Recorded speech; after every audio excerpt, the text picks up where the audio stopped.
Alright, well this one is going to take a little bit for me to explain, and in order to do so, I have to delve into my reviewing process a little bit.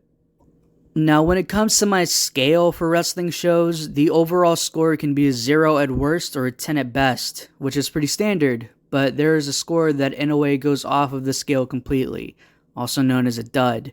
A dud coming from me is basically a non-starter, meaning that if a match on the show is a dud, then the entire show goes out the window.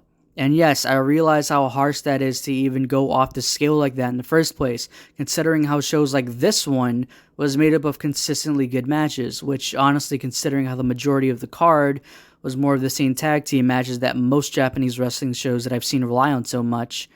But I look at it like this. There are some matches that aren't even worthy of a score. Matches like the handicap match on this very show is one example of that, because my displeasure can't be measured other than saying that what I just saw was garbage. See matches like Brock Lesnar versus Ricochet for the WWE Championship at that one Saudi show that I'm forgetting the name of as one example of a match so infamous that it didn't even earn a 0 from me. If there's one match on the show so bad that I can't even give it a rating, then the entire show is a non-starter, and therefore an overall dud. I've taken the perspective of one apple spoiling the bunch, so to speak. The show is made up of mostly really good matches, but all it takes is that one Ricochet versus Brock Lesnar match to spoil it all and make the entire batch of apples inconsumable. And again, it's harsh, but it's also accurate. Feel free to debate me on that if you like. But this was my very first and official introduction to the DDT promotion. And I gotta say, at least the majority of what I saw wasn't so bad at all. One match on this show, dare I say, was nearly perfect in my opinion, with Antonio Honda taking on Chon Sirio. I probably butchered that name, but it is what it is. In a standard match that totally sold me on its comedy. I thought that the presentation of the show as a whole, in part, obviously thanks to the venue in Corrigan Hall, was impressive, even with the off-the-wall backstage segments, like the one near the opening of the show, with one of the wrestlers threatening likely his rivals with a BB gun. It was so dumb that I couldn't help but be entertained by it, even with the subtitles.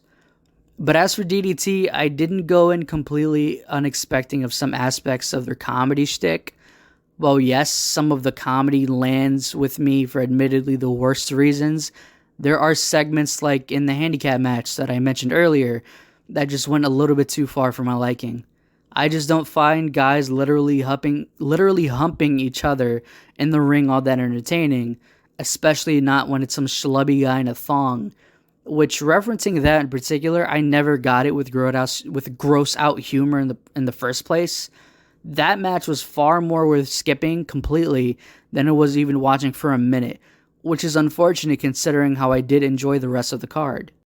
I chose to start with DDT's New Year's Special 2021 because it seemed like as good a place as any. I did a small bit of research into what DDT offers with their shows because judging by some of the discussion and the clips that I've seen online, I knew that it wasn't your everyday pure wrestling promotion. I figured that maybe a card made up of matches with no real stipulation or all that much reasoning behind them might just be a nice introduction to dip my toe into the water a little bit.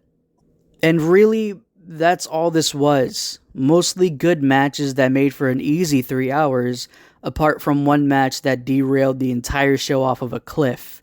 But hey, at least I still enjoyed the matches that came after the handicap match. And on top of that, I'm looking forward to seeing more of DDT. Based off of what I've seen here, they do have the potential to kill it more than they do to kill the entire show with matches that are just there because look, it's an average guy in a thong.